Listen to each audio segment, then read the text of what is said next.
Hello, and welcome to Creepycore and Folklore, the show about creatures, encounters, old tales, and myths. I'm your host, Iona Wayland, a dark fantasy author, mental health professional, and overall curious person. I want to join other spooky souls and hear about these unusual stories.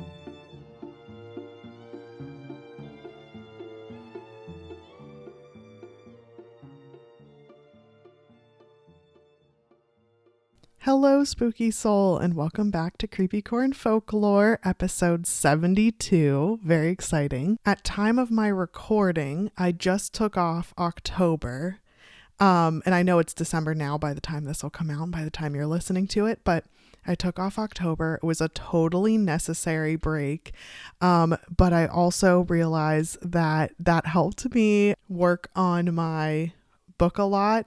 I know originally I was planning on doing a October posting every day on YouTube. What I ended up doing was I posted every day on Instagram and TikTok. I posted Mondays, Wednesdays, and Fridays on YouTube. I was able to completely edit my sequel. The entire draft I edited during the month of October. And we had an amazing trip to Salem, Massachusetts, where we got to go to downtown Salem for Halloween. And that was a lot of fun. And we stayed in Salem for that week. It was a total blast. And even though I brought all the haunted monster dolls with me, if you're unfamiliar with that, you can check out my Instagram and TikTok and a little bit on YouTube. I have some of our adventures on YouTube, but most of it's on Instagram. But if you're curious to know more, August 11th is when it'll come out. And last episode was all about, or maybe it was the episode before that. I think it was last episode was all about Carson's story. But there's Carson, Boba, and now Vinny and Grosker. So you can check those haunted friends out if you'd like. They're very fun, very benevolent, and a little bit anxiety prone, which I can relate to. But it was just a really fun time. But whenever for Halloween, Carson was the only one that wanted to go to downtown Halloween, and my babo dressed up as a unicorn, and it was a lot of fun. And I was going to dress up to look like Carson, but the night before I did a live with Jenna Moresi and Haley Turner on Jenna Moresi's YouTube channel. And when I put it on, I was kind of excited, and I was kind of dancing around beforehand, and then I was doing it, and after it ended I had to leave early, and I was running around with my babo afterward, and it completely ripped up the side. So I wasn't able to wear it, so I just wore orange and black to try and have the Halloween spirit for Hallows Eve. Also, I'm so excited to say that in the Kachu Cuddler tier are Bradley and Brad Loomis. I kind of believe they're the same person who is just doubling up on the Kachu tier, which I think is very sweet of them. But thank you for being so supportive of the show, and I'm really thankful I can give you a shout out here. It was fun because I was actually I think I was in Salem or on the way to downtown Salem or something, where I got the notification that there was a new Kachu Cuddler tier person. If you're curious about it, you can check out my Patreon. But thank you for being a patron, Brad/Bradley. It really, really means a lot to me.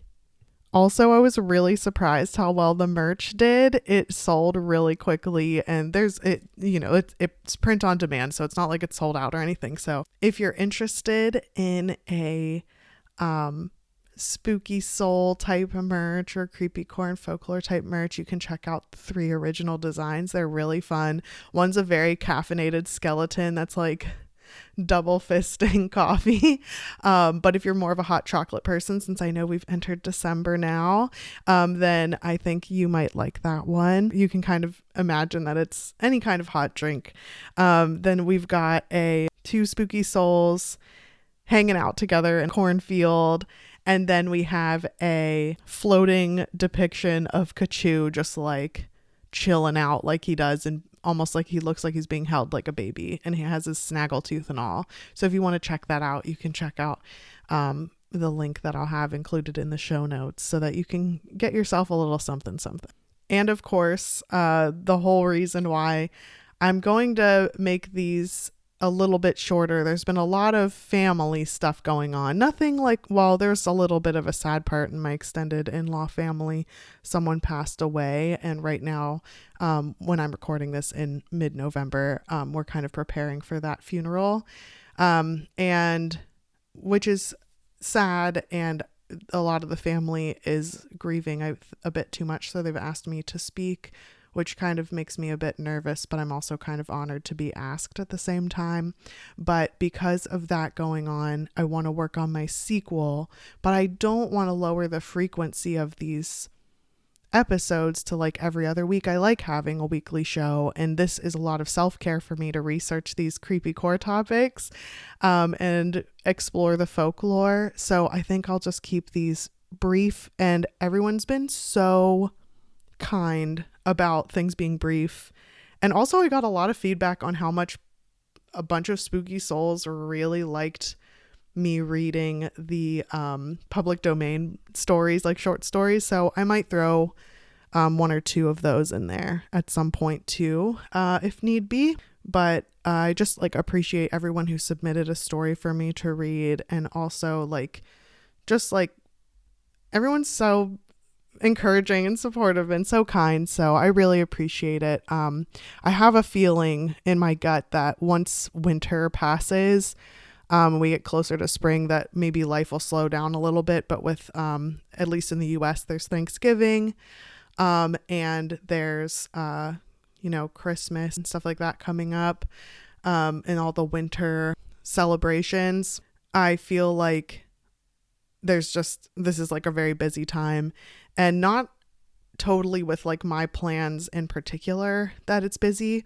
A lot of times, because people are exposed to lots of families, or there's lots of memory, or there's lots of loss, like with my husband's family, because of all that, I think that in my normal person job as a trauma therapist, that people get really heightened with emotion during this time, because it pulls on your heartstrings, and it's a lot to take on. So I hope if you're going through anything really intense this season, that you're just like really gentle with yourself, because fall and winter, at least for me, are pretty tough. And that's for me personally, let alone, folks I get to work with, and let alone for extended family and things like that. It's a lot to manage. So I hope you're hanging in there. And also thank you for being so patient with me now that I have to kind of shorten the episodes a little bit. That is, if I don't go off on tangents. So we'll see how this goes, but I just really appreciate you a lot.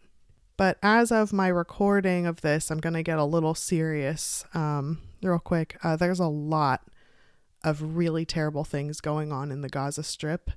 And I don't have the nuance or the know-how to understand every facet of that, because it's a very complex situation. But all I know is that I don't want people hurting other groups of people. That's a horrible thing to happen, to say the very, very least. However, I've also noticed that like with this extermination that's going on the Gaza Strip, then it's also caused a lot of people to become or show their true colors with antisemitism. And I know that I've brought this up a lot with how there's a lot of folklore that's like anti-Black, anti-Indigenous, anti-Asian, and then there's also a lot that are anti-Semitic. And so I wanted to point out in today's episode one of these creatures that's pretty intertwined with antisemitism. And I just overall, and a bunch of different communities have been talking about it, there's been an increased, like, for many different reasons, not just what's going on in Palestine right now, but what's going on like across the world and politically, and just there's so much going on that it's increased a lot of like hatred and hate speech and attacks on other types of marginalized groups. So just thank you for connecting with each other and like lifting each other up and protecting each other, because that is what's going to get us through all of this. And I also think it's really important to learn how almost like these subconscious or like these microaggressive type things can show up, because I think it's easier to pinpoint if someone's outwardly being malicious or aggressive toward a minority group of people. But then there are these little things that kind of have seeped their way into society. So for today's episode, and thanks for bearing with me while I get real serious today, today's episode is going to be about goblins and antisemitism. So the portrayal of goblins has shown up in literature, folklore, and pop culture, and it's been like a fascinating topic to cover, like the ghouls and goblins or girls and goblins. Like, it's a fun thing to kind of say. There's lots of alliteration with it. It's a fun word. But beneath the surface of these seemingly harmless depictions, there is a bit of troubling history of prejudice. And today we'll delve into the origins and the manifestations of anti-Semitism in goblin depictions. And we can kind of like explore how these creatures have been used to perpetuate these harmful stereotypes about Jewish people. So also, obviously, big content warning about anti-Semitism and these horrific rumors that are still embedded in society today. So goblins are these mythical creatures that are usually small, kind of have like a grotesque face. They're known to be greedy, and they show up in folklore in many different cultures over the centuries. And in medieval Europe specifically, they were frequently associated with greed, cunning, and malevolence, like kind of like the fae creatures, where it's like, oh, they're trying to trick you and they're trying to steal things from you.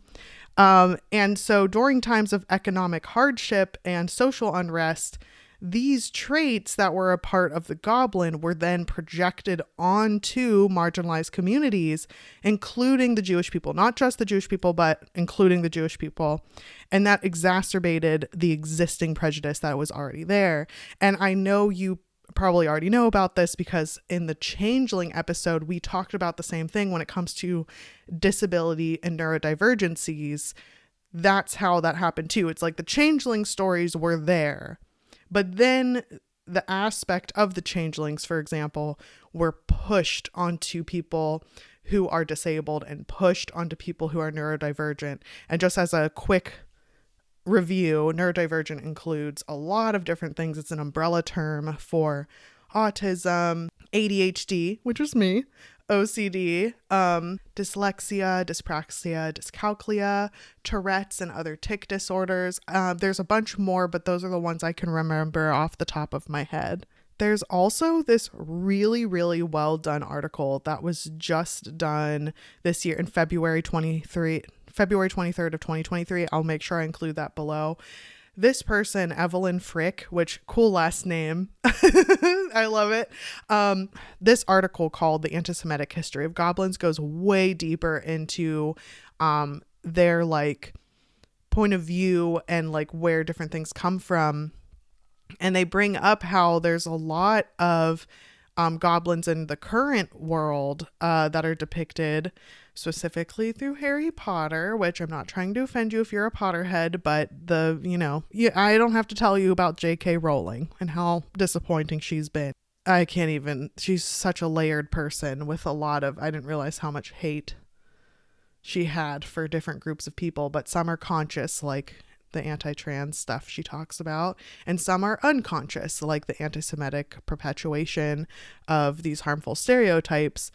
And they even, Evelyn Frick even pointed out how, like, even in the Legacy, the new video game thing that came out, Hogwarts Legacy or whatever, there are these like things where if you slay the goblins in that game, then you get some stuff that is similar to like Nazi propaganda. So it's really scary. It's not good, to say the least. All of this just to say that the way that Evelyn Frick describes this creature is from Merriam-Webster dictionary, and it says, quote, an ugly or grotesque sprite that is usually mischievous and sometimes evil and malicious. And see, this just reminds me of a fae creature. So I think that in and of itself is the real root of everything. But there's no uniform consensus through Western culture as what defines a goblin. It's changed over the years, just like all folklore. Folklore and creatures change as they kind of change and breathe and grow as society does. But there's some parts to the goblin that, like I was saying before, kind of can be over applied or projected upon groups of people. And what Evelyn Frick talks about at the conclusion of her article is that they're thinking how it just depends on the depiction. So like in Hogwarts Legacy, that's a really harmful depiction. But in like Shrek, for example, they talk about how like that those are fun depictions, that those aren't related to anti-Semitism. And everybody is different. Like just because one person in the Jewish community is not harmed by a depiction or projection of goblins doesn't mean that others won't be too. So let's go over some of the stereotypes that have been projected onto Jewish people. One of them is greed. So goblins are commonly portrayed as these greedy creatures that are hoarding treasure. And this mirrors the harmful stereotypes of Jewish people as moneylenders and economic manipulators, that reinforces that prejudice that Jewish people are inherently greedy and money oriented. But what ended up happening is that there was this really incredible TikTok creator, and I totally forget his name. By the time I publish this, I'll make sure I have his information below. But he talked about how Jewish people were barred from like being tradesfolk, and like they could not learn how to be artisans or tradespeople, or if they were, they weren't acknowledged. And so this forced them to be a part of like banking and things like that. And that's why you see like back in the day, and even a bit now, where there are a lot of Jewish folks that are in economics and that they're like part of the money lending area of expertise, but it's because the people as a whole were forced into this type of work if they wanted to work. It reminds me of like where we see now where there's lots of women who are teachers, for example. It's like, okay, well, and a lot of nurses who are women, and they call them pink collar jobs now. And it's not because when you're born a woman, you're like naturally good at teaching or you're naturally like a caretaker. It's because if you were a woman who wanted to work, then you would have to choose, and I mean specifically like a cis woman, you would have to be a teacher or a nurse. And that was kind of it. Like you weren't allowed around money. You kind of weren't allowed in college. Like there was a lot of stuff. So that's why you still see the effects of that. That's another example of when there's a group of people that are, you know, have less power than the majority, they're going to be forced into a type of job that takes hundreds of years to kind of even the scales of giving equal opportunity or equitable opportunity to everybody for that to figure out. So thank you for bearing with me on my tangent, but that is some history as to why this might be the case. But then whenever there's this anti-Jewish propaganda of like, oh, everyone has this secret money stealing, hoarding, whatever, it's like, what the hell are you talking about, when that was the only job we were allowed to get? So like, what are you talking about? So I think it's just good to keep that in mind, as like whether it's projected on the Jewish community or whether this is something that like, I think it's just important to keep into mind, like instead of going like, oh, well, here's proof of greed, for example, let's look at like, there's a whole bunch of folks in this particular field. Why? And being curious about how that came to be is really helpful. Another type of characteristic are the physical characteristics. I think you already know what I'm going to get into here. So they're often depicted with exaggerated facial features, including large hook noses and sharp pointed ears. And these features are reminiscent of the traditional anti-Semitic caricatures that perpetuate that harmful stereotype. And so what's interesting is that the goblin wasn't always depicted that way. But as anti-Semitism was on the rise, the goblins, over years and generations, like there are rises and falls in anti-Semitism. Unfortunately, right now we're in a rise of anti-Semitism, which is very disheartening, very scary. Because of this, goblins tend to have more of those anti-Jewish propaganda features. Another one is that goblins are said to have this manipulative and deceitful behavior, which in and of itself is a lot of fey creatures. Cryptid creatures are known as being tricksters and manipulative and things like that. But this whole, like, they use cunning tactics to achieve their own goals. This characterization aligns with anti-Semitic tropes of Jewish people as conspirators and manipulators. And that also, again, reinforces the unfounded fears and prejudices. So Evelyn Frick goes into more depth about why intention is important. And I want to add to that because, like, I also think intention is important. And at the same time, if someone's telling you that this is like a harmful thing, and it's hurting a person in the community or a bunch of people in the community, obviously you can't do no harm all the time, but you should first try to do no harm if possible. And if there's a group of people saying like this is harmful, I think it's really, really good to listen, even if your intentions weren't to hurt somebody. And I know I talked about this in the Where Did Wendy Go episode, where it's like, oh shoot, like I had no idea. But now it's like, and it's good that your intention wasn't to hurt somebody, because that actually makes you more likely to learn and change your ways and figure out how to address some of the things that unconsciously are taught to all of us. Even if you're in the community that it's hurting, sometimes there's that perpetuation of hurting your own community too. I know there have been times where I accidentally like perpetuated patriarchal concepts and I didn't even realize it, just because it's so embedded in our culture. So it's not like when you figure out that you're doing something that's harming a community, like take a second, because it hurts a lot and it feels really shitty when you're the perpetuator of something and you didn't realize it, or you kind of had an idea but you didn't quite understand the magnitude.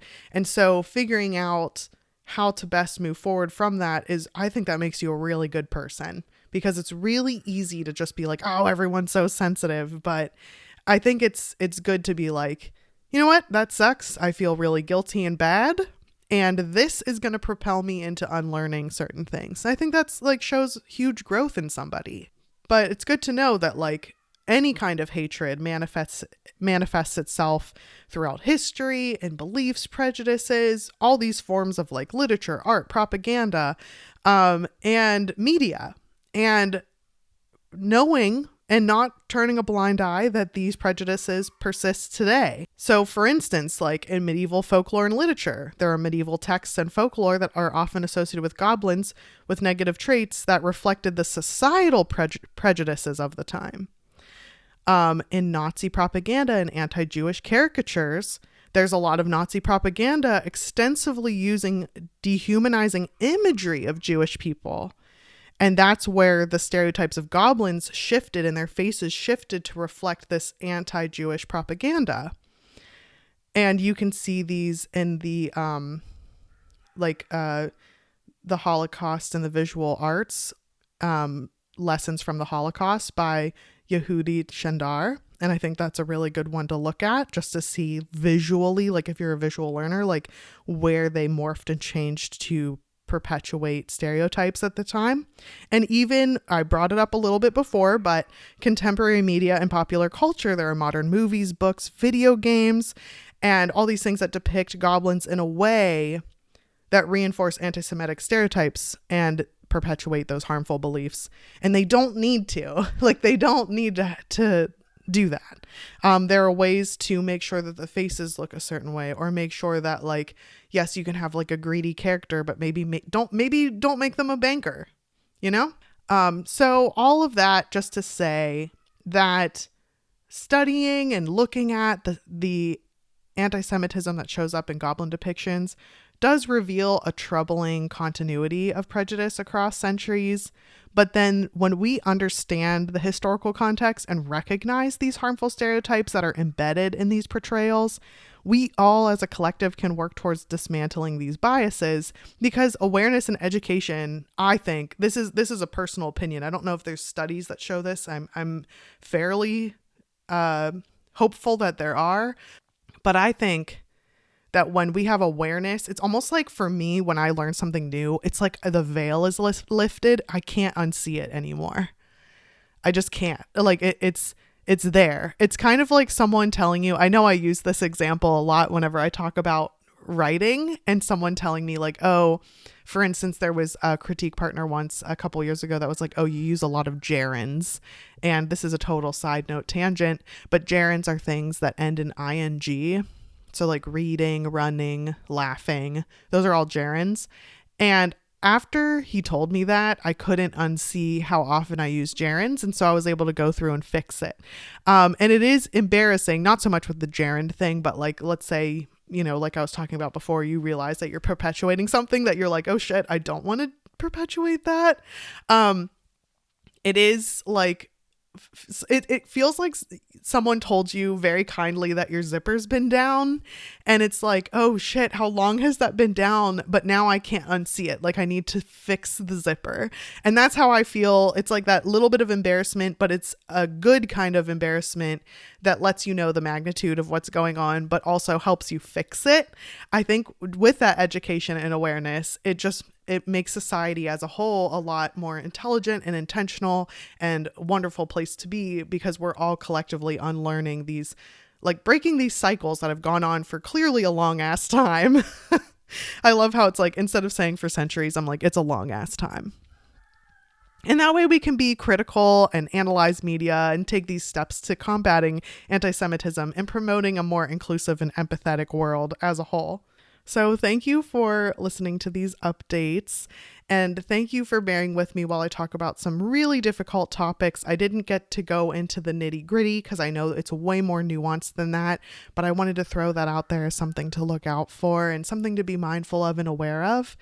And I just appreciate how much you're encouraging me and listening to me and being patient with me too, while I kind of figure out a structure for these episodes that are a little less work behind the scenes, but still produce a product that is like a fun weekly episode thing to listen to. So I really appreciate that. And thanks for listening, and I will talk to you next week. Thanks to all you spooky souls out there for listening to Creepycore and Folklore. Follow on Instagram, Facebook, Twitter, and TikTok if you're looking for more uncanny content. If you have your own tales to tell, you can email creepycoreandfolklore@gmail.com. If you liked this, please leave a review wherever you get your podcasts, or tell a friend who might enjoy these stories to spread the word. If you're interested in dark fantasy, check out my Hollowverse series. Ashes is available now in paperback and ebook on Amazon and audiobook on Audible, and the sequel is underway. I'm Iona Wayland, and I'll see you next time.